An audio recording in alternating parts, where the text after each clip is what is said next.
We looked at D21 in the last video. We're going to look at D9 this time. All right, here's the basketball. One of our defensive strategies that we utilize is to always force the opposition to their weak hand no matter what. So let's say this person with the ball is right-handed. We're going to send that basketball to the left. We might be able to send it to the left with a shade, or we might have to influence, or we might have to force. The problem with forcing up here is it gives a wide open lane to the basket. As mentioned earlier, we can force when it's down in the corner way easier.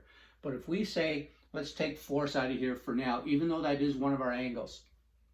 And we have three distances. You can be up on the body, you can be arm's length, or you can sag. All right, three distances. I'm adding force again. So we've got three distances and we've got three angles if we are always going to be sending the basketball player to their weak hand. If we're sending them to their weak hand, we are in D9. Remember, D21 is you can send the ball left, you can send it right, you can be square, you can be on body, you can be mid-range, which is touch distance, or you can be sag, all right, which is gap, get a big gap off your player. Maybe this kid here has the basketball and she's the worst shooter in Canada.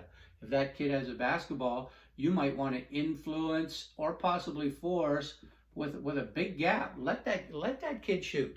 All right, so we're going to provide that kid with a big gap. Or this kid's a great shooter, we're going to still influence or force that kid to her left hand, but take the shot away. So those distances might help you decide as well if you're going to let the kid shoot or not shoot, or drive or not shoot. But if we're in D9, whenever we're in D9, we're forcing the basketball to the weak hand, no matter what side of the floor it's on. So we often use D9 in a game, and it really makes a tremendous difference in lowering the effectiveness of our opposition. They make a lot more turnovers, a lot more bad passes, and they end up taking 4 shots. So D9 is a very, very effective way of saying to your kids, force them left, force them left. We just call it D9. It's a great, great defensive strategy.